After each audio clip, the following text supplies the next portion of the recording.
where you are, MSU Denver's online and hybrid classes fit your needs. Business intelligence, nursing, psychology, and more, with virtual student services and scholarships. MSU Denver Online will make your passion a reality. Hola, miembro de Comunidad Digital Credit Corp. Ya tienes tu producto, pero ahora, ¿cómo conectas tu página para vender? Es importante que coloques tu logo y los productos o servicios que vendes. En este link podrás ver los requisitos que pedimos para las páginas web. Ponte la vacuna del COVID y podrás ganar dinero en efectivo. Podrías ser una de las 5 personas de Colorado que ganarán $1 millón. Protégete, crea el futuro y gana lo grande.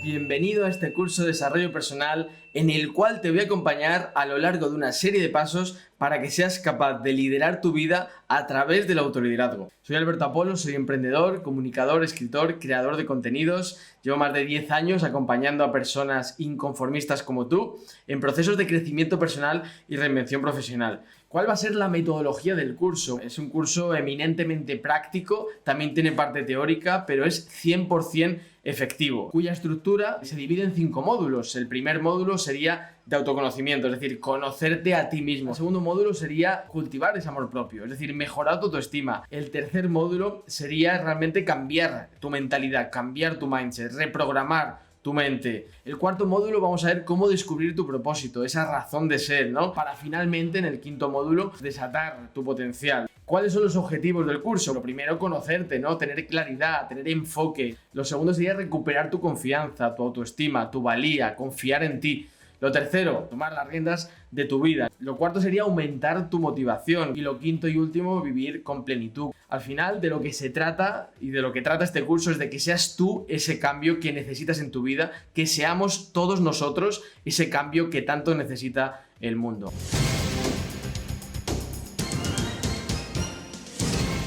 Más información en universidadposible.com.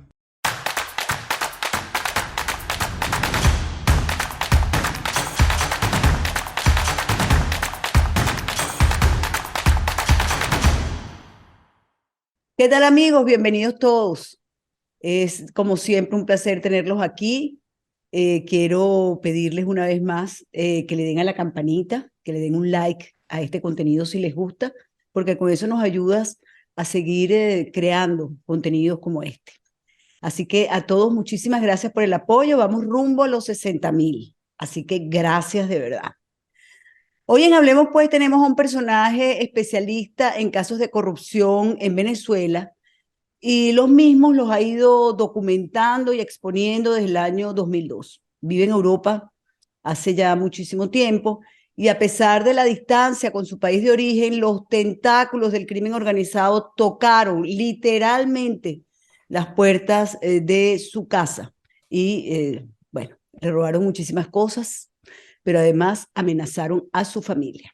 El periodista e investigador Alec Boy es creador de Crisis.com e Infodio.com. Él es nuestro invitado y le damos la bienvenida de inmediato aquí. Hablemos pues. Alec, qué bueno tenerte aquí con nosotros.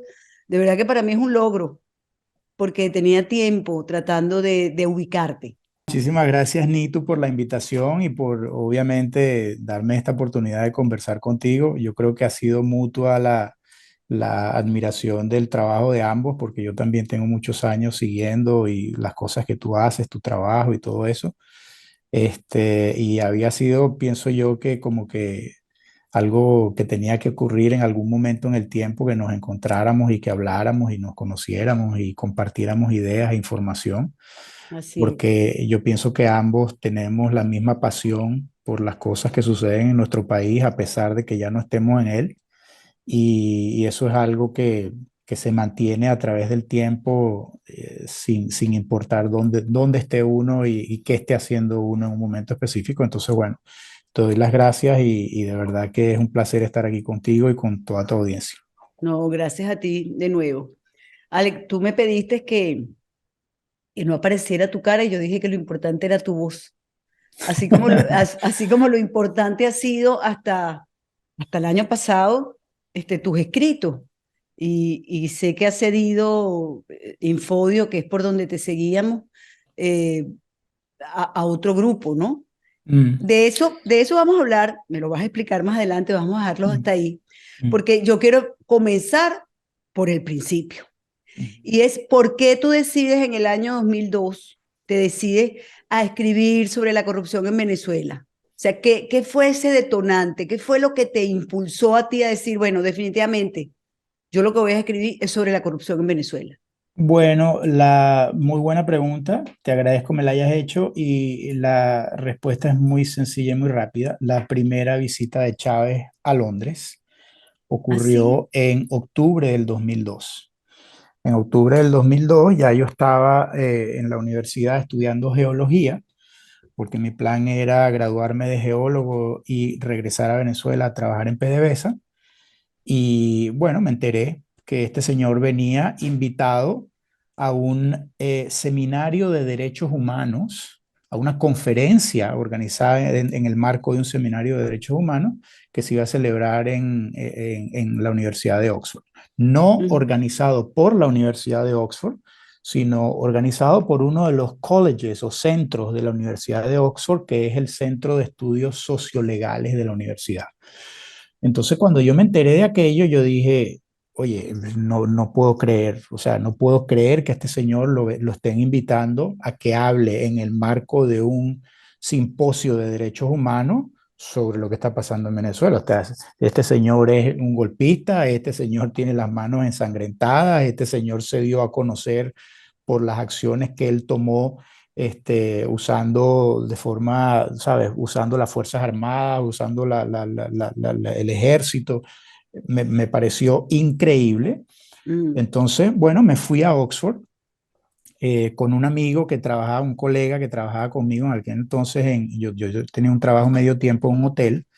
Entonces le comenté a un amigo de Nueva Zelanda que iba a ir a Oxford a protestar. Y me dijo, sí, yo te acompaño, nos vamos juntos. Entonces, afortunadamente, menos mal que ese amigo vino, porque él se compró una camarita, aquellas desechables Kodak que tomaban fotos. Me acuerdo. Y entonces con esa camarita desechable me tomó la foto famosa en donde está Tarek William Saab ofreciéndome golpes en la entrada del lugar en donde se iba a celebrar el evento.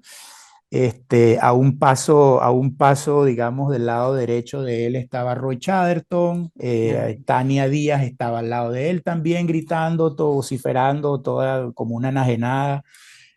Un poquito más allá en la escalera estaba Rafael Ramírez mirando así como que esto no es conmigo. Estaba Félix Plasencia, que en aquel momento era primer secretario de aquí de la embajada y ahora últimamente terminó siendo canciller. Es decir, Mm. toda la fauna chavista allí presente, ¿no? Entonces, eso para mí fue un shock porque, bueno, ¿Por qué te gritaban? ¿Tú te acercaste y qué dijiste? porque yo me llevé una cacerola y yo estaba caceroleando en la mitad de la calle, o sea, había como una isla en la mitad de la calle, yo me paré ahí a cacerolear y con unas cartulinas que me compré en una librería, me hice como una pequeña pancarta que decía que Hugo Chávez era un violador de los derechos humanos.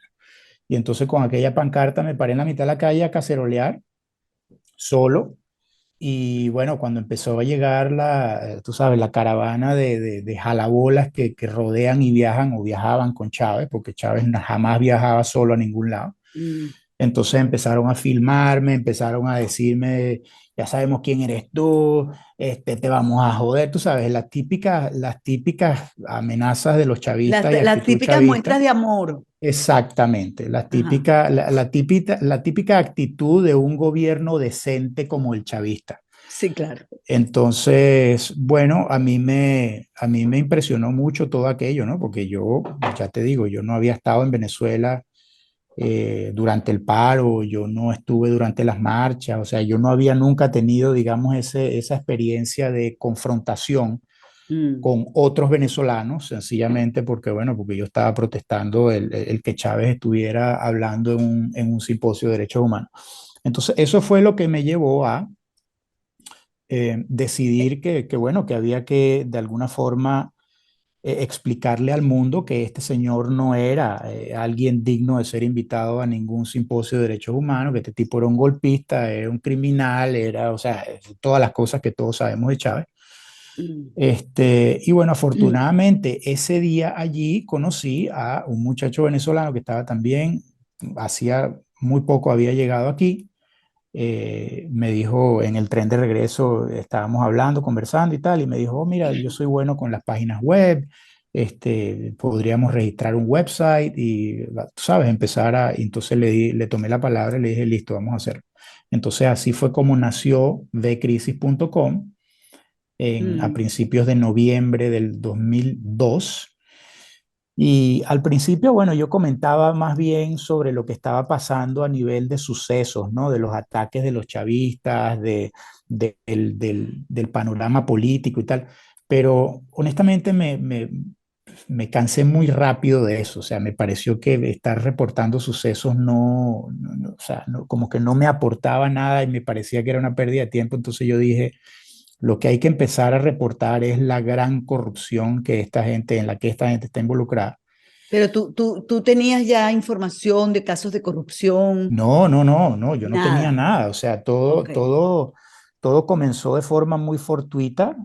En alguna oportunidad hace mucho, bueno, por allá en los años, no sé, 2003 o así, Mm. creo que en la revista dominical, no sé si era la del Nacional o la del Universal, publicaron un artículo sobre nuestra realidad en inglés, entonces hacían mención a lo que estábamos haciendo en Becrisis y tal. Entonces, bueno, se empezó como a dar a conocer un poco la página y bueno, a partir de ahí la gente empezó, bueno, a mandar información, ¿no? Como loca. O sea, era Ah, una... sí.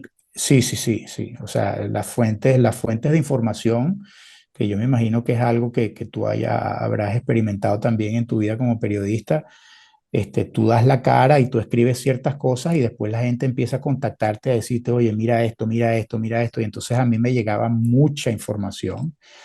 Y al principio era, sabes, la típica, el chisme y la tontería que nunca llega a ningún lado, Ujú. pero después empezaron dentro de toda ese volumen de información que llegaba, pues empezó también a llegar cosas muy, muy interesantes y muy buenas, que por supuesto nosotros luego tratábamos de corroborar siempre Claro, como para no poder, tú sabes, que no pisar una concha de mango ni nada de eso. claro. Y bueno, así fue como empezó, tú sabes, el proyecto a crecer, a crecer, a crecer hasta que, bueno, o sea, mi vida cambió, o sea, yo abandoné los estudios, yo no me gradué de geólogo, o sea, eso me cambió la vida, básicamente, esa primera llegada, esa primera visita de Chávez aquí en el 2002. Entonces, bueno, Pero así fue después sí como te graduaste, sí, estudiaste bueno, algo. después continué, pero Claro. ya estaba como, mi foco ya estaba como en el tema, o sea, en el tema, eso fue una cosa que sobrevino sin planearla y bueno, tomó básicamente el control de mi vida. Pero digamos que Entonces, tus primeros informantes fue la ciudadanía. sí, claro, sí, sí, sí. Pero después tú tienes documentos pesados. Bueno, pero es que después yo de forma autodidacta, yo luego empecé a bueno, investigar cuando no existía el periodismo de investigación como se conoce hoy día con Tú las te fuentes convertiste abiertas. en un perseguidor, en un investigador del rastreo del dinero. Exactamente. Ujú. Entonces, una de las primeras cosas que hice fue tratar de buscar la razón por la cual Chávez había sido invitado a Oxford, porque a mí no me caía, o sea, yo nunca creí en las buenas intenciones y la buena voluntad de un centro de estudios sociolegales de la Universidad de Oxford invitando a Chávez. Yo dije, algo más tiene que haber aquí. Y ahí Entonces, no hubo bueno, reuniones, te pregunto, porque no lo recuerdo, con primer ministro, nada. no, no, Fue, no, un- no, no, fue una no, eso invitación fue académica. una invitación, sí, puramente académica. Ok. Y bueno, no sé si recordarás que por el año 2003-2004, Ujú, cuando Andrés Izarra todavía estaba como agregado de prensa en la Embajada de Venezuela en Washington, ujú, a ellos se les ocurrió la fantástica idea de crear un parapeto que se llamaba la Venezuela Information Office, que ujú. era una oficina, básicamente una oficina de propaganda en Estados Unidos, que ellos crearon y que Me acuerdo financiaban perfecto, con para vender la millones. imagen de Chávez. Exacto, para vender la imagen de Chávez, y entonces ellos le tiraban a eso una cantidad industrial de millones de dólares todos los años. Entonces yo agarré y con unos colaboradores empezamos a solicitarle, a través de este acto de la libertad de información, Ujú. empezamos a solicitar formalmente todas las documentaciones que los empleados de esa oficina de propaganda tenían que entregar al Departamento de Justicia, porque cuando tú eres propagandista, tú tienes que mantener un récord de todo lo que haces a nivel propagandístico en Estados Unidos y se lo tienes que reportar a las autoridades. Entonces Ujú, nosotros agarramos con el Freedom of Information Act, con el acto de libertad de información, ujú. y le dijimos a la oficina del FARA, que es el acrónimo del Freedom of Information Act, le dijimos, mira, nosotros queremos todas las copias de todo lo que está haciendo esta gente en Estados Unidos. Entonces a mí me llegaban unos sobres nítidos, como, una, como unas guías telefónicas, me De llegaban las de por antes, porque eso correo. ya no existe. No, ya no existe, ahora todo está online. Como las páginas amarillas de antes, Como para las que se... páginas amarillas, me llegaban unos sobres súper gruesos, llenos de información. Y Ujú. entonces, bueno, ahí me enteré bueno, de los andares de la Eva Gollinger, ahí me enteré de todo el Imagínate. Trans-Africa Forum, de cómo le pagaban al Danny Glover y al otro y al de más allá. Ahí me enteré, o sea, ahí me empecé a enterar de una cantidad de cosas que yo dije, aquí está. O sea, el hecho de que salga un artículo de opinión en algún medio de Estados Unidos y que esta gente no diga este artículo ha sido escrito a solicitud de los propagandistas de la Venezuela Information Office, es un delito, Mm. porque ellos tienen que hacer ese disclaimer, esa aclaratoria, ellos la tienen que hacer. Entonces, bueno, cuando yo empecé a enterarme y a ver todos los periodistas que eran contactados y cómo los ladillaban por teléfono y por email y los bombardeaban con propaganda y tal y qué sé yo dije, yo me voy a empezar, o sea, yo voy a empezar a tirar de este hilo a ver hasta dónde llego. Y tirando de ese hilo, bueno, Ujú. encontré que la invitación de Chávez a Oxford fue un pago de $138,000 a Caramba. un profesor que no era un profesor titular del Centro de Estudios Sociolegales de la universidad, sino que era un académico invitado, a quien Chávez luego no solamente le pagó por el sarao de Oxford, sino que luego lo invitó a Venezuela para que él formara parte de aquella comisión investigadora de los sucesos del 11 de abril. Imagínate tú. ¿Y quién era ese profesor? ¿Recuerdas el nombre? Sí, sí, cómo no. El tipo se llamaba William F. Pepper. Qué Este era memoria. un abogado que había estado involucrado en el caso de Lee Harvey Oswald, del tipo que había Ajá. estado involucrado en el asesinato Esto de Kennedy y de todas estas Kennedy, cosas. sí. Sí. Entonces, bueno, como el tipo era un académico y un profesor y un especialista en derecho, bastante conocido, de alto perfil, pues nada mejor que tirarle, tú sabes, $138,000 y de paso decirle, mira, para que te vengas para Caracas a averiguar lo que pasó en el 11 de abril. Él nunca investigó absolutamente nada en Venezuela, por supuesto, esa comisión investigadora jamás produjo absolutamente nada de Mm. valía, pero bueno, el tipo se llevó $138,000. Eso fue lo que nos costó la visitica del hombre Repítenos el al nombre del profesor, nada más para... William F. Pepper, como, Pepe. como pimienta. Ajá, Pepe. No, nada más Este, para tenerlo, porque siempre es bueno tener esos sí. nombres. De todas Bueno, formas, toda entonces... esa información está en B-Crisis, Nitu. Ajá. A quien la quiera ir a buscar, B-Crisis tiene una casilla de búsqueda donde tú puedes buscar todas estas cosas y ahí están no solamente lo que te estoy narrando, sino los documentos en donde, o sea, donde se ve cuándo le pagan y cuánto y cuándo, las dos cosas. Qué increíble. Entonces, Es bueno, que a esa fue nosotros una de las, a nosotros nos han robado por todo todos lados, por todos por lados. todos Pero lados. mira, Alex, por razón de tiempo, ¿no? Ujú.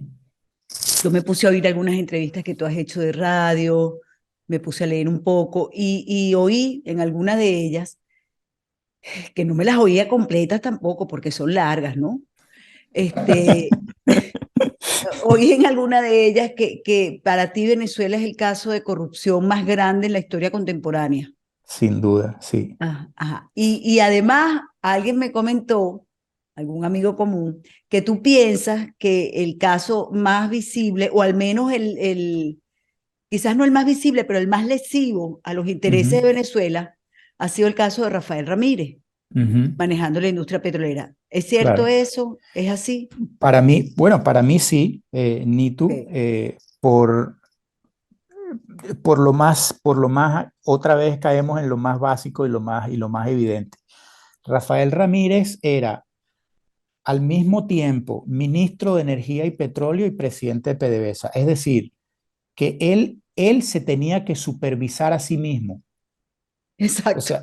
sea, eso es un exabrupto, eso es algo que en cualquier nación medianamente democrática en donde exista el Estado de Derecho, el imperio de la ley, eso no debería de poder suceder. Que Sí. un tipo, Ministro y presidente de PDVSA al mismo tiempo, exacto, eso es insólito. él como ministro tenía que supervisar sus acciones como presidente de PDVSA y él como presidente de PDVSA tenía que darse cuenta, declarar cuentas de sí mismo como ministro. Es decir, es una vaina que no Eso es entra, ilógico. es completamente, es un Mira, eso lo ha exabrupto. explicado muchas veces el doctor Humberto Calderón Berti, Ujú, como ujú, eso es un exabrupto. exacto. Eso no se puede hacer. Entonces, en esa dualidad de posiciones que él tenía, pues él manejaba no solamente a PDVSA, la industria, sino al ente regulador que está detrás dictando todas las políticas que inciden en el accionar de PDVSA. O sea, él se pagaba y se daba el vuelto, básicamente. Si a PDVSA le hacía falta algo como empresa, ¿a dónde tenía que recurrir? Al Ministerio de Energía y Minas. ¿Y quién era el Era el ministerio? mismo. El mismo carajo. Sí, Entonces, claro. bueno, eso resultó en el desguace que ellos hicieron con PDVSA, en donde PDVSA pasó, él ahora se llena la boca diciendo, no, la PDVSA que yo entregué producía 3,5 millones de barriles. Mentira. La PDVSA que él entregó no producía ningún 3,5 millones de barriles. La PDVSA que él agarró producía 3,5 millones de barriles. Ahora la PDVSA que ellos tienen ahí produce 500,000 de barriles, si acaso. Si Y todo lo acaso. demás es a través de las asociaciones estratégicas que ellos tanto denigraron, que vienen de la misma idea de la apertura petrolera de principios de los años 90. Entonces, o sea, tú dices, un señor que maneja todo el dinero que entra en un país, que Ujú. es PDVSA, porque dime tú, ¿de dónde más provienen los dólares en Venezuela si no de PDVSA? De Oye, PDVSA. y que en PDVSA hayan entrado billones de dólares, billones, Mm. y que no hay plata. O sea, ¿dónde está la plata? Entonces, así Y como tú has fíjate visto que entrevistas yo mías, yo he quiero visto que entrevistas de Ramírez diciendo, ay, ellos ahora están hablando de que se perdieron 20,000 millones, ¿dónde está la plata? Bueno, a mí me gustaría aquí en tu espacio y en tu programa hacerle esta pregunta y dejársela en el aire a Ramírez y Ujú. decirle, ¿dónde están los billones de dólares que entraron en PDVSA durante su gestión? ¿Dónde están? Mm. Y yo te quiero preguntar a ti, fíjate. Ahorita ha habido todo que es una misión, caiga quien caiga, Ujú, ¿no? Una rafia, porque bueno, los corruptos de PDVSA, ujú, porque se perdieron 3.500 millones de ujú. dólares. Se perdieron, se los robaron, los expoliaron, lo que sea. Y yo te pregunto a ti, este alboroto por 3.500 millones, según tus cuentas, según tus investigaciones, porque me estás hablando billones, ¿de cuánto estamos hablando, según tus cálculos, que se pudieron haber robado en la era chavista madurista? Bueno, yo diría que más de 2 billones de dólares se han esfumado. Hay alguna gente que dice que son 300, 400 mil millones de dólares. Yo digo que son billones, por lo menos 2 billones de dólares se robaron. Porque no Tú sabes que tú me solamente dices 2 billones y yo no logro los un ceros, no. un billón es 1 millón de millones.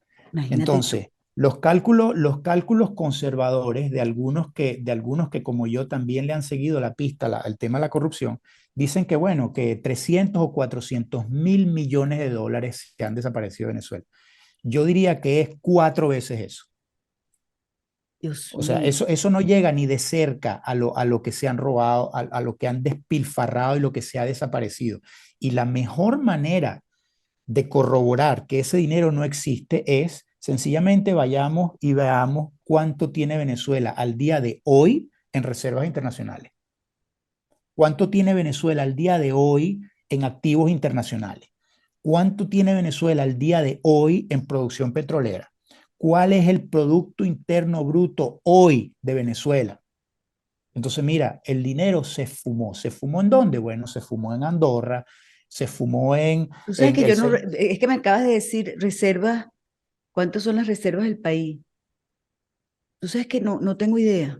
bueno, no llegan a 10 mil millones de dólares, Pero yo Nito. me acuerdo que ese era un tema de la Cuarta República constante. Claro, O sea, cuando bajaban las reservas había un escándalo en era Venezuela. un escándalo, Era un claro. escándalo. ¿Por qué? ¿Por qué? Pero ¿por qué era el escándalo, Nito? Expliquémosle a la audiencia. El escándalo era básicamente porque el gobierno se veía en la necesidad de meterse la mano en el bolsillo, léase en las reservas, para poder continuar gobernando, continuar pagando infraestructura, pagando Eh, planes sociales, pagando burocracia y subsidios, burocracia. burocracia, pagándole a los empleados públicos, etcétera.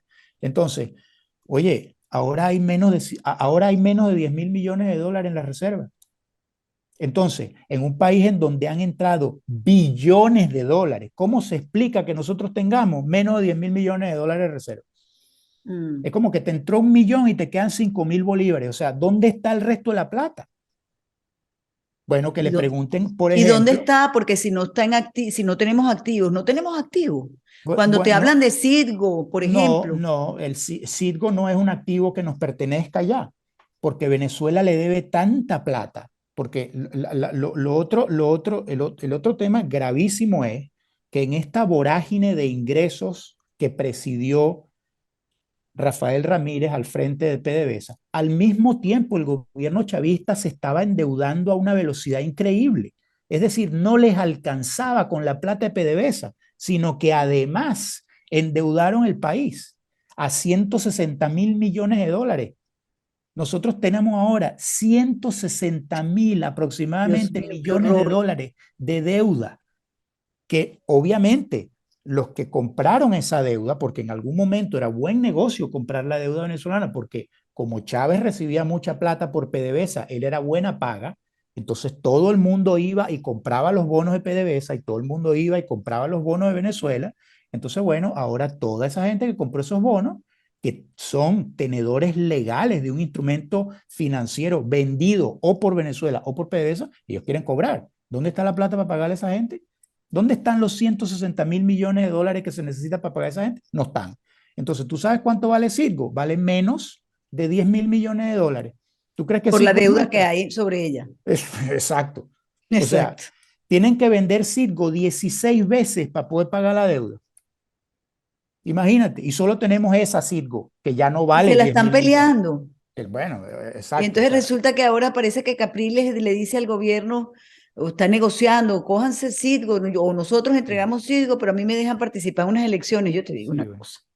Ay, Mira, Alex, ya uno no entiende. se la quitamos a los choros rojos para dárselas a los choros azules, básicamente, porque los Sí, que amarillos vinieron creo que son después, ellos. o amarillos, o bueno, del Yo no color sé de qué los, color ya son ellos. exacto, los 4 alacranes, el color que tengan los 4 alacranes, bueno, esos son 4 choros alacranes que también hicieron consigo la misma vaina que hicieron los chavistas, agarraron, llegaron a desguazar. a pagarse ellos, a darse el vuelto, a comprar teléfono, a viajar en avión privado, a darse vida de pachá. Eso es lo que hicieron consigo. Entonces, bueno, tú me dirás, Ninas era otra refinería que nosotros teníamos allá en Suecia, que era la mayoría de esa refinería era de PDVSA. Esa también la dejaron perder durante el interinato. Porque ellos, tú sabes, estaban, vamos a defender los activos de la República del Este. Mentira, el oro de Londres. Bueno, estamos en la situación Cuéntanos del oro vergonzosa. de Londres. El oro de Sí, Londres, Nitu. porque a Tú cada sabes, rato Diosdado Cabello habla de que le robaron el oro a Venezuela y que está en Londres. mira, imagínate tú la situación vergonzosa en la que se encuentra nuestro país. Que un juez en Londres, es decir, un juez inglés, tiene que determinar quién es el que manda en Venezuela para poder decidir entonces a quién se le va a dar el oro. Entonces, esa es la pelea que hay ahora aquí en las Cortes de Londres.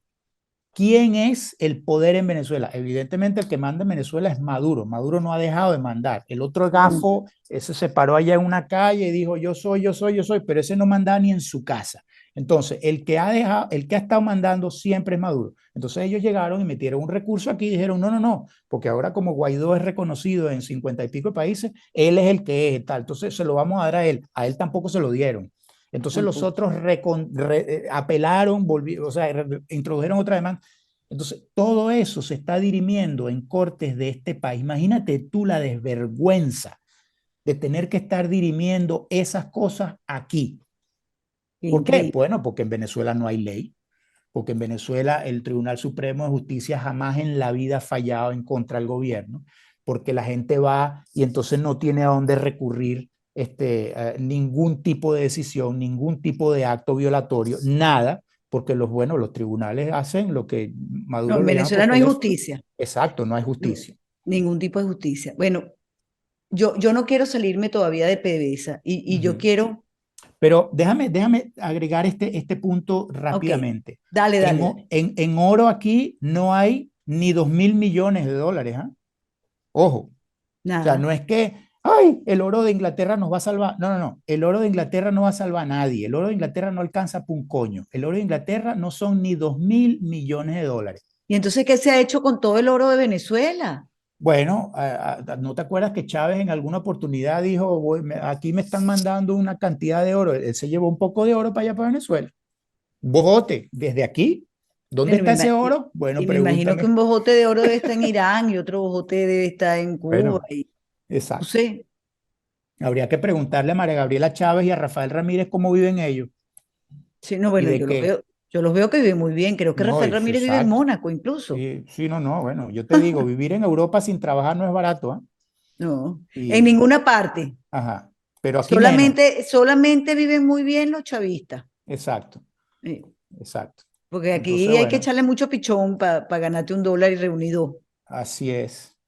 Bueno, ahí en Estados Unidos, aquí en todos lados. Entonces, En todas partes del mundo. exacto. Entonces, esa Es gente muy viven por difícil. ahí, como sabes tú, a cuerpo de rey y sin trabajar. Bueno, a mí que me expliquen cómo se hace eso.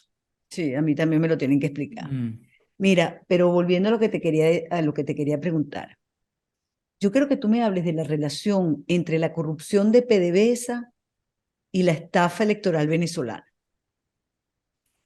Porque Uy. te leí algunas cositas por ahí. Bueno, la corrupción de PDVSA da Da para todo. como da para todo. Y entre las Sí. cosas que da para darle suficiente dinero a los niñitos de Smartmatic para que le den a Jorge Rodríguez el mejor sistema electoral del mundo. Y quiero hacer aquí un paréntesis de por qué te estoy haciendo esta pregunta. Porque Ajá. si a tu juicio el robo más grande que se ha suscitado en Venezuela es precisamente en PDVSA, para mí, y va ligado, es el robo de la voluntad popular. Claro. A nosotros nos han robado nuestro voto. Entonces Mm. yo quiero que tú, de verdad, con los detalles que recuerdes, nos hables de eso. Mira, otra de las grandes investigaciones que yo he llevado a cabo a través de los años es Smartmatic. ¿Por qué? Por lo siguiente, por lo mismo que me ha llamado la atención todo, ¿no? Porque yo digo, ok, Vamos a tomarlo todo objetivamente. Aquí aparecieron estos tres muchachos que no han Mujica, organizado, Mujica, Anzola y Piñate, ajá, que que no Anzola han fue el que organizado, Anzola lo mataron, o mejor ajá, dicho, se cayó un avión. ajá, que no han organizado una elección de condominio en ningún lado. Y de repente, oye, ellos son los socios del CNE para organizar la primera gran a escala nacional, la primera elección automatizada de voto electrónico en Venezuela. Entonces, oye, como cualquier persona curiosa, oye, ¿quién es esta gente? ¿De dónde viene esta gente? Cuál es la trayectoria de esta gente? ¿Qué ha hecho esta gente? ¿Dónde lo han hecho? Etcétera. O sea, eso es lo primero que yo me pregunto.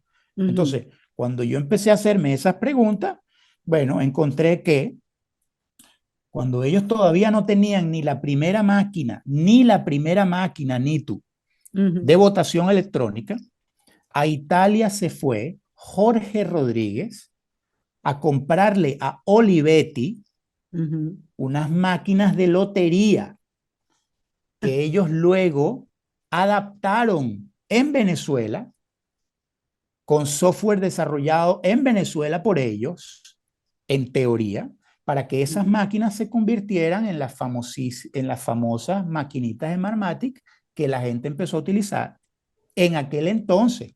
Te estoy hablando del año 2004. Estamos en el Exacto. 2023 y Ujú. todavía las máquinas de Smartmatic son las que se usan en Venezuela. Bueno, Hoy yo el, no sé cuáles se usan, porque acuérdate que se quemaron, no, pero bueno, nadie sabe. Ellas se no, pero no, quemaron. se quemaron no todas, se quemaron algunas y Sí, después me bueno, imagino yo que pero tú sabes que habrán, uno, como todo es tan oscuro, sí, entonces uno no pero, sabe. pero lo que sí te puedo decir, Ajá. Nitu, es que hay una entrevista en la revista Exceso de Ujú. octubre del 2004, si la memoria no me falla, en donde Antonio Mujica admite que el control del código fuente de las máquinas de Smartmatic le pertenece al CNE. Léase, le pertenece a Jorge Rodríguez.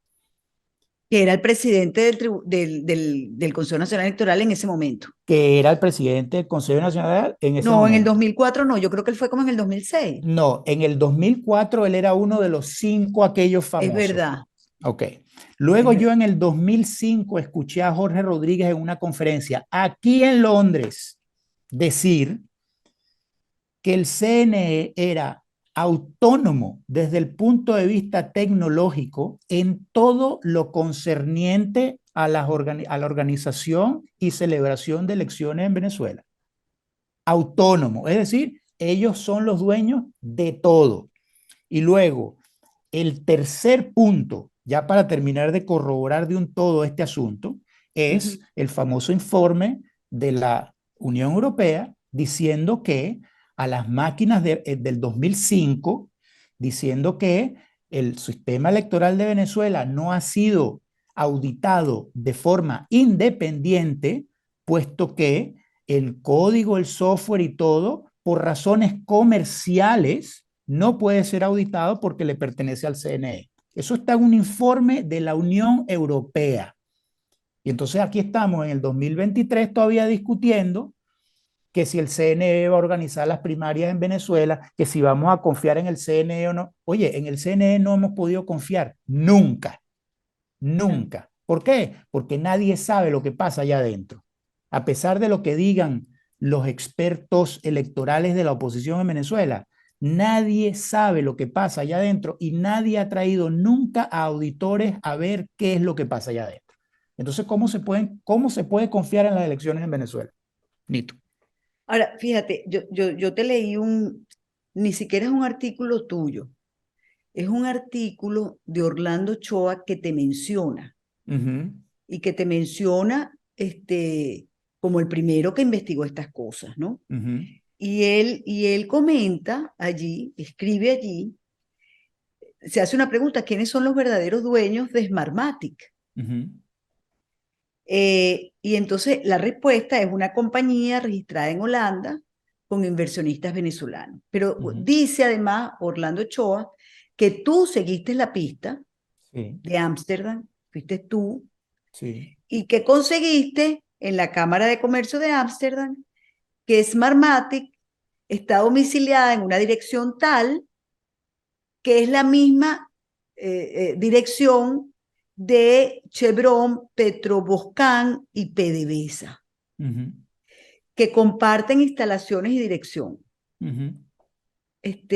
Cuéntanos Ese, eso. ese, ese, ese hallazgo de que Chevron, Petroboscán y PDVSA comparten la dirección de Smartmatic en Ámsterdam es un hallazgo de Orlando Ochoa, muy posterior a el mío, de dónde estaba No, ubicado. él te da el No, no, crédito. no, no, no, no, no. Yo encontré a Smartmatic Holding en Ámsterdam Es y, verdad, y, es y verdad. publiqué el documento de registro de Smartmatic Holding en Ámsterdam y dijeron, diciendo, aquí está el documento, aquí están registrados, este es el objeto de la compañía, tal y qué sé yo. De ahí tuve que irme también al registro de Curazao a ver, porque entonces después están también con otras cosas en Curazao. Pero él posteriormente encontró que esa misma dirección es una dirección en donde está registrada también alguna asociación entre Chevron, Petroboscán y PDVSA. Años después encontró él eso. Entonces, Bueno, es y una entonces, ¿quién es el dueño? coincidencia. ¿Cómo es eso? Explícanos. O sea que, Bueno, ajá. a Smartmatic, cuando todavía no era lo que es hoy día, a Smartmatic, acuérdate que le dieron un crédito, De Foncrey. 2.000 millones fue la cosa. No, no, no, no, no, no. Le dieron No. un crédito aproximadamente $280,000, algo así era en aquel momento. Pero al Pero principio. al principio, pero Ajá. por aquel crédito que les dieron, los chavistas le dijeron y ahora nosotros queremos el porcentaje digamos, de acciones de esto. O sea, no es que te vamos a regalar el dinero, te vamos a dar el dinero, pero entonces nosotros ahora somos socios de esto. Entonces el chavismo, que fue el primer gran escándalo que explotó con Smartmatic, gracias a un artículo que se dio en el Miami Herald, era que el chavismo tenía el 30% básicamente de Smartmatic. Te estoy Pero cuando tú hablando me en hablas del chavismo, ¿me hablas de personas del chavismo o del Estado venezolano? Foncrey, se llamaba Concrey. Foncrey. Ajá, Y el tipo de Foncrey que metieron dentro de la junta de accionistas de Smartmatic se llamaba Omar Montilla. Te estoy ajá. hablando del 2003, 2004, o sea, hace sopotoscientos años de todo esto. Entonces, la pregunta de las 1.000 lochas que yo he hecho 1.000.000 de veces y hasta el día de hoy no he obtenido respuesta es al señor Antonio Mujica que nos enseñe cuándo y cómo él recuperó ese 30% que tenía el Foncrey. Cómo, cuándo y en dónde Smartmatic se hizo otra vez del 100% de sus acciones. Yo no he visto un solo documento desde que estoy investigando a esta gente en el 2004 que dé evidencia de que Smartmatic efectivamente pagó todo lo que tiene que pagarle al Foncrey y sacaron a Lomar Montilla de ahí y ya el chavismo más nunca volvió a tener nada con Smartmatic. Yo no he visto ese documento. Pero lo que sí he visto son las declaraciones de Mujica diciendo, no, no, no, el código fuente, eso es de, nosotros le dimos el código fuente a Jorge Rodríguez. Se lo escuché, no solo, lo leí de Antonio Mujica, se lo escuché a Jorge Rodríguez de su boca y luego lo corroboró la Unión Europea. Entonces, bueno, si Ahora el mira, señor, en todo este lío, Smartmatic se fue de Venezuela. sí, hace rato, ellos están Y aquí, la Mujica sede. declaró que que en unas Sí. elecciones el régimen había inflado esos resultados en 1 millón de participantes. Mm. Ah, ¿quién maneja ahora esas maquinitas y toda esa cosa? Los mismos que siempre, eso lo maneja el CNE. Está bien, pero es lo mismo de Smartmatic. ¿De Eh, verdad se fueron? Esa es la pregunta. Bueno, te puedo decir que ellos tienen su base, su sede aquí en Londres. O Yo hasta no sé. hace mucho, ellos estaban aquí en Londres. Antonio Mujica hace vida aquí en Londres. Aquí tienen oficinas, o sea, ellos estaban aquí. Evidentemente, después de recibir cientos de millones de dólares en contratos de Venezuela, del CNE, pues oye, Venezuela les queda chiquita, ¿no? Ah, no, Entonces claro. ya, a mí no me interesa, o sea, a quién le gusta vivir ahí, tú sabes, en ese estado de zozobra constante, cuando tú te has metido, bueno, no sé, 300, 400, 500 millones de dólares en contrato. La gente se va. Claro. Entonces ellos se fueron a Estados Unidos inicialmente. Recordarás que ellos se compraron una compañía en Estados Unidos que se llamaba Sequoia y Ujú. empezaron a participar en temas electorales en Estados Unidos hasta que hubo un fiasco en unas elecciones en Chicago, que es en donde empieza la investigación de Orlando Ochoa en todo esto. Y él me manda y me dice, oye, mira esta gente que están haciendo estas cosas aquí, Smartmatic, y ellos acaban de decir que están en Holanda. Así fue como yo me fui a buscar los tipos a Holanda, por Claro, el fiasco electoral en donde ellos habían participado en Chicago. Estoy hablando del 2006. claro, claro. Pero Ahora, esto ya ellos, termina en una maraña en el 2020. bueno, eso termina en una maraña cuando debo decirlo, que no es ningún santo de mi devoción, cuando el Trump y sus amigos empiezan a decir que es que no, que Hugo Chávez está controlando las elecciones en Estados Unidos porque esa es la compañía de votación de Hugo Chávez.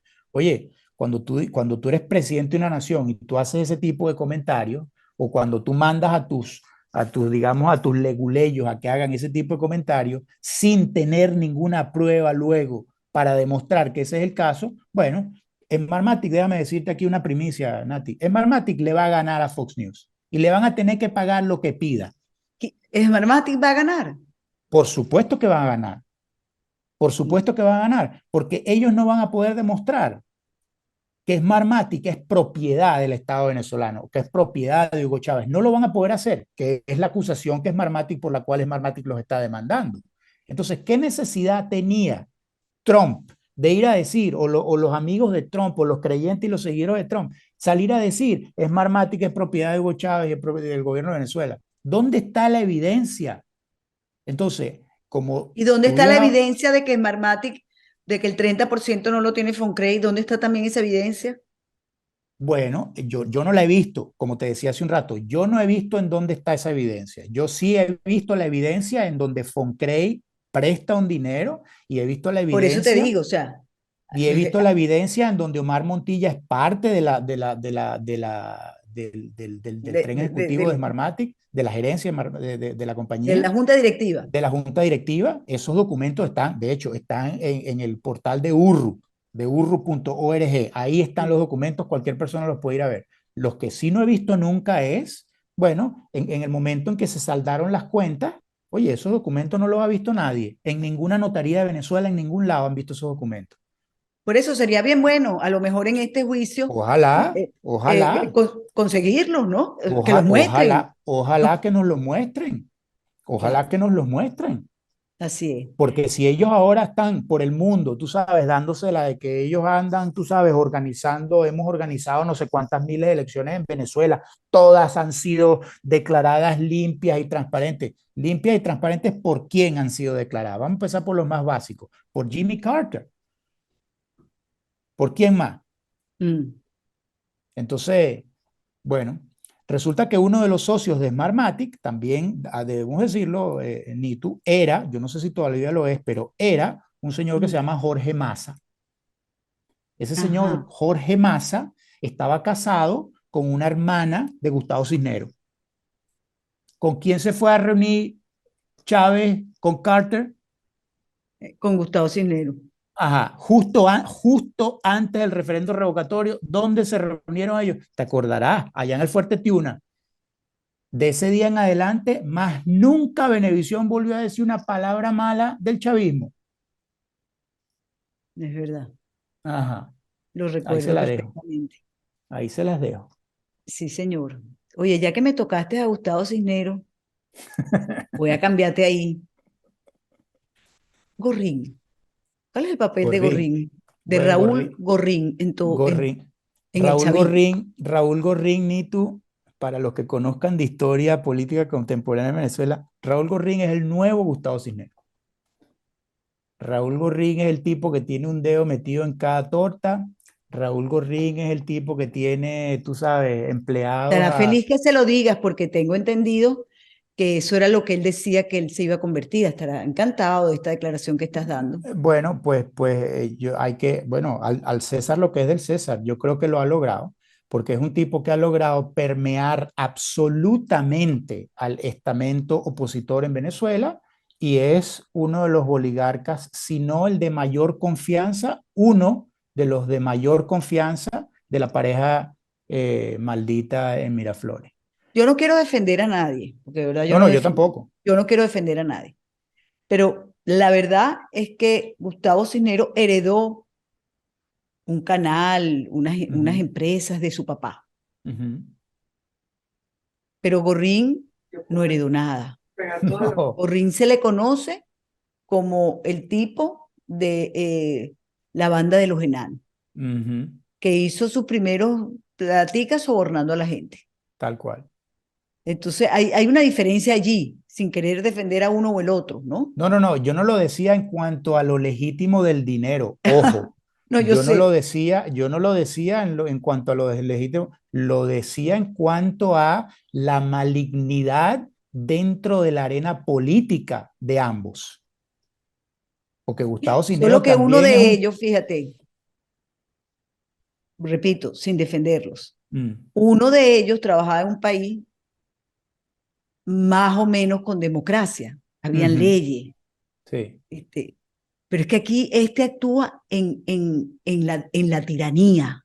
Ujú. O estás o te mato, estás o te encarcelo, estás o te torturo. No hay manera de defenderte. Sí. No, no hay. No hay. No hay. Entonces, ahí hay una pequeña diferencia entre uno y otro. ¿Entiendes? Además, Míralo desde este punto de vista. Los Ok. dos han logrado, dentro del contexto en el que existen, permanecer, aparte, digamos, permanecer intocables o hasta cierto punto intocables dentro del contexto sociopolítico y económico en el que han estado. Estoy de acuerdo contigo en eso. No voy a comparar el contexto actual con el anterior, porque sería una estupidez de mi parte y sería ignorante, pero los dos han sido gente que dentro de la circunstancia en la que han habitado, han podido controlarlo todo lo suficiente como para salir bien librados de absolutamente todo. Y fíjate que Gorrín tiene sanciones, medidas, le levantan las sanciones a la mujer. La verdad es que el hombre tiene poder, ¿no? Sí. Bueno, Brian Ballard, ¿te acuerdas de Brian Ballard? Claro. Bueno, Brian Ballard era el que andaba defendiendo por los corredores del Por los poder y los corrillos. pasillos del poder en Washington a Gorrín. Sí. Muy bien conectado, no solamente Bueno, con y este Trump. Rivero, ¿te acuerdas? Igual, El- bueno, el David Rivera no tiene ni de cerca el poder y el claro que reach y no el tiene ni de alcance. cerca, pero era un hombre que hablaba de Sí, Gorrín y ahora resulta que tiene un juicio encima y le han tal quitado, le cual, han tal cual. congelado las Entonces, viviendas, las propiedades. lo que todos estos boliburgueses han sabido hacer muy bien es el dinero mal habido que tienen les sirve como para comprar acceso, les sirve para comprarse a la gente necesaria como para poder llegar al funcionario o a la institución necesaria como para poder hacerles el lobby que ellos necesitan. Entonces, por ahí está la foto con Mike Pence de Gorrín. Por ahí está el lobbying de Brian Ballard. Lo que mucha gente a lo mejor no conoce en Venezuela es que Brian Ballard es un tipo conectadísimo Conectadísimos. dentro del estamento republicano en Estados Unidos, es amigazo de Rudy Giuliani, es amigazo de Trump. Es decir, tener a Brian Ballard como empleado, bueno, es un poco el caso del bolichico Alejandro Betancourt, ¿no? Igual, todos los que se ha buscado han sido todos los cercanos a Trump para que lo dejaran tranquilo. Y ahí está, tranquilo. Me quedan si acaso 10 minutos y en esos 10 minutos tenemos que hablar de lo que falta. Por supuesto, no te he tocado el tema de los bolichicos. Pues yo creo que tú fuiste el primero que hablaste de los bolichicos. ¿Cuál de los bolichicos a tu juicio el peor? Todos son igual de malos. Todos son iguales de malos. Todos son igual de malos.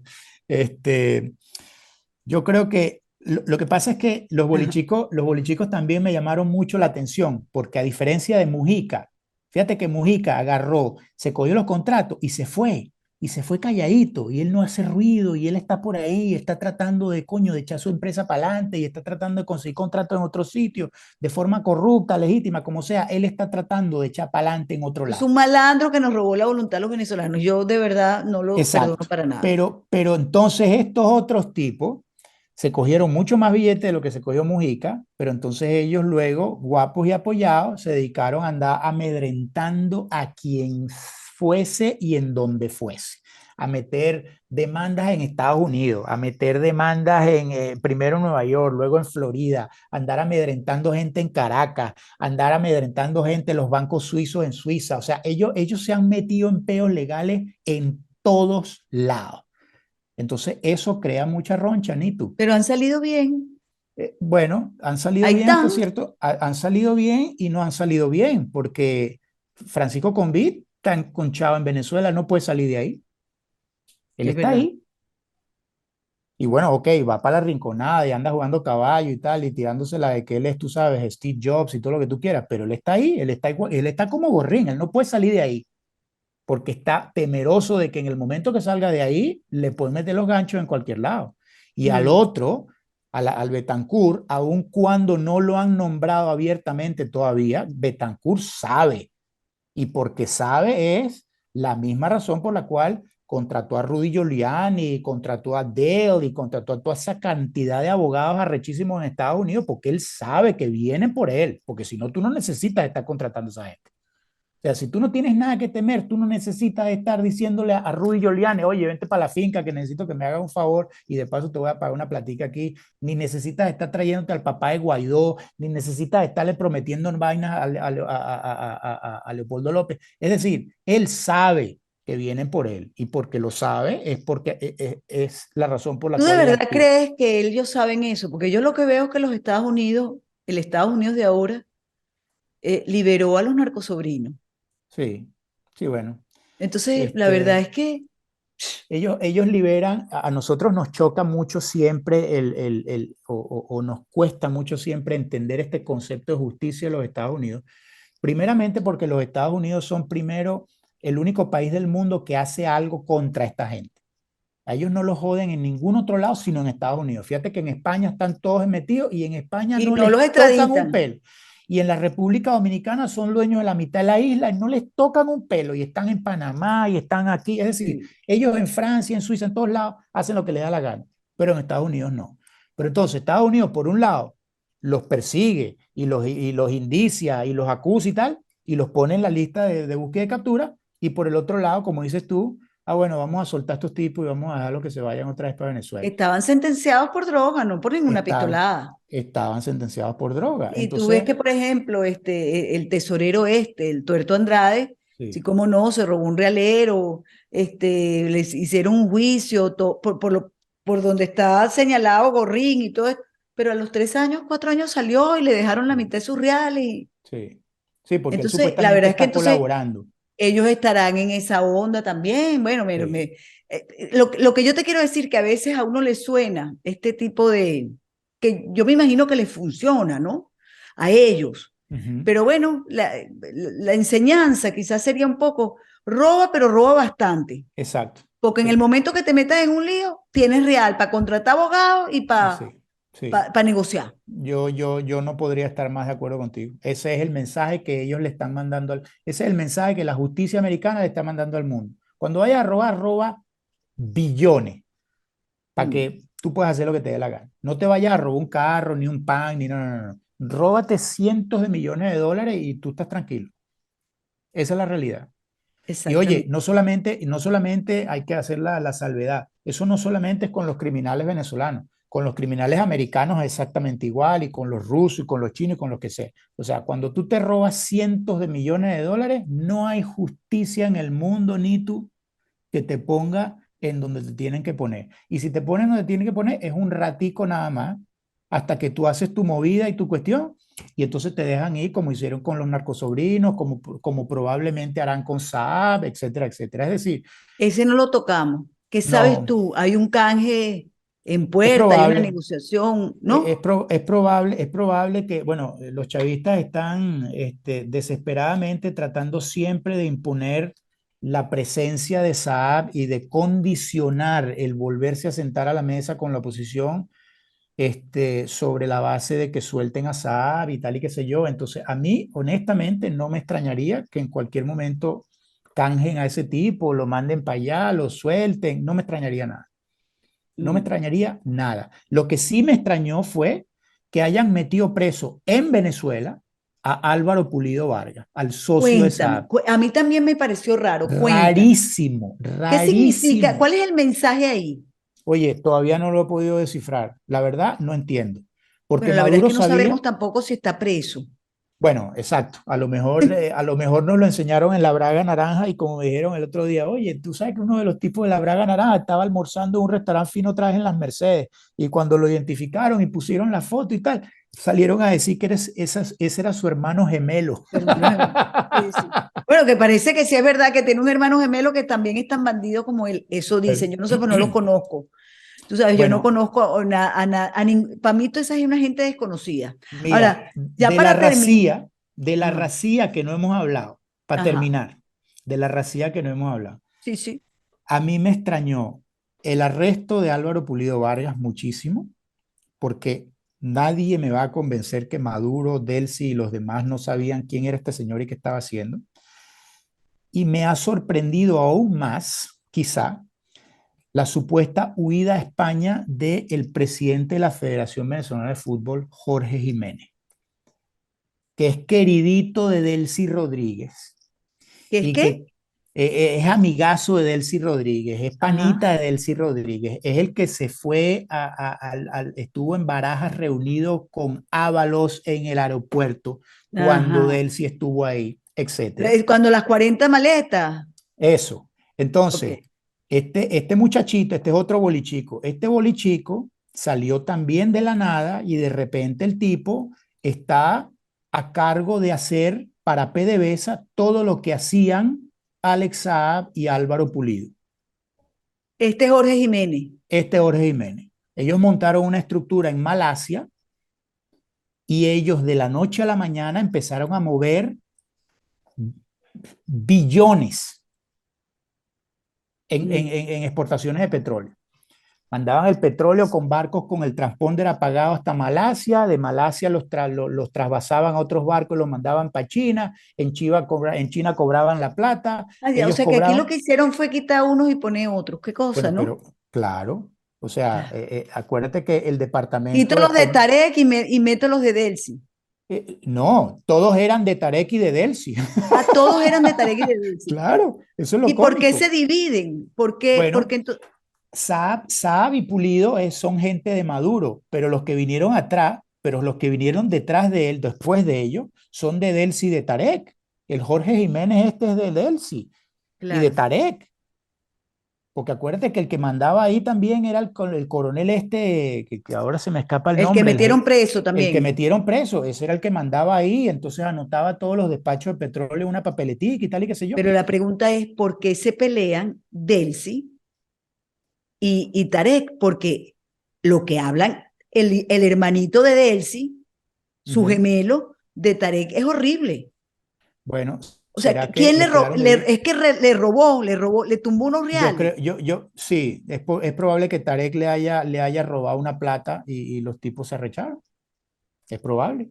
Eso es lo que, tú que investigas tanto y que conoces un poco también, digamos, eh, no sé, la manera de pensar de estos criminales, ¿tú crees que eso es un tema de que le tumbaron unos reales a alguien? Mira, eh, ¿te acuerdas cuando comentábamos el otro día que el problema de estar bajo las sanciones es que tú te tienes que buscar a todos los malandros y criminales del mundo para poder hacer negocios y vender con ellos, ¿no? Porque no lo puedes hacer con gente decente, ni con bancos decentes, ni con aseguradoras decentes, ni nada. Te tienes que buscar, bueno, a todos estos bichos. Entonces, si tú agarras y tienes a Alex Saab y a Álvaro Pulido como los agentes principales de comercio de PDVSA y de importación de insumos alimenticios al país y te meten preso a Saab y el otro lo dejan así, tú sabes, medio desbancado. ¿Qué Mm. sucede? Bueno, a esta gente hay que reemplazarla rápido porque no podemos quedarnos sin vender el petróleo y sin traer dinero, insumos, etcétera. ¿Cómo lo hacemos? Bueno, búscate al Jorge Jiménez y al Alejandro Arroyo y a la ENSA Energía allá en Malasia y al otro, el de Maya. Vamos a montar un parapeto tal cual como el que tenía Saab, pero solo que ahora no lo controla Saab, ahora lo vamos a controlar nosotros. Entonces, ¿qué ocurre cuando a alguno de estos torcidos se le olvida pagar o no paga o se va con la cabulla en la pata o no declara o no trae lo que tiene que traer? O mira, oye, tú me tenías que pagar 150 millones allá y no me llegaron los 150 millones. ¿A dónde los vas a buscar estos tipos? Bueno, los vas a buscar donde los puedes buscar ahí en Caracas. Y a los que no puedes buscar, ¿cómo haces? Claro. A los armadores que están prestando los barcos, que son todos unos torcidos, ¿a dónde los vas a ir a buscar? A los clientes a los que les debes millones y millones y millones, como el caso de China, ¿a dónde vas a ir a reclamar? A los que te venden la comida podrida en Turquía, ¿a dónde lo vas a ir a reclamar? Ese es el problema que tienen. Que aquí están, todo esto es un submundo criminal y en el submundo criminal, oye, tú no puedes utilizar las cortes para ir a transar cuentas con la gente que vive en el submundo criminal. Tienes que irlos a recoger como están haciendo en Caracas. Pero lo único, en el único sitio donde lo pueden hacer es en Caracas. No lo pueden hacer en ningún otro lado. Es en A el no ser que único. se conviertan como Putin, tú sabes, y empiecen a mandar a agentes especiales de la inteligencia a envenenar gente en otros países y tal, o a tirarlos por los hoteles para abajo. Pero si no, ¿qué haces tú? Bueno, te quedas jodido, te quedaste sin la plata. La plata no vino más, la plata no vino, no va a llegar. Punto. Mira, tú sabes Punto. que tengo mil preguntas que hacerte, pero la verdad es que nos pasamos muchísimo el tiempo. Sí. Este, Me encantaría pedirte que en cualquier momento nos volvamos a conectar y hagamos la segunda parte, digamos, ¿no? De esta conversación. Pero ya para terminar, y te digo, me quedó mucho en el tintero. Mm. Con este panorama que tú nos muestras, es imposible pensar que Nicolás Maduro, Diosdado Cabello, Delcy, Jorge Rodríguez van a entregar el régimen en No, unas elecciones. imposible, imposible, imposible. ¿Qué Mira, hacemos? No, nos quedamos toda la vida sin país por culpa bueno, de estos delincuentes. yo siempre he dicho que si todos los venezolanos de oposición fuesen o no fuesen, estuviesen dispuestos a el día de la elección hacer como hicieron en Ucrania en el 2014 o como han hecho en tantos otros sitios y decir, ok, fuimos a votar, quiero contar los votos, la ley de sufragio y participación política nos permite estar presentes en el conteo tal, no nos movemos de aquí. Las máquinas no van a estar mandando información bidireccionalmente todo el día, las máquinas van a mandar después que nosotros hagamos el conteo y nos vamos a quedar aquí sentados hasta que esta vaina sea, hasta que arroje, lo que arroje la máquina sea lo mismo que están en las papeleticas en las cajas, Mm. en las cajas depositadas.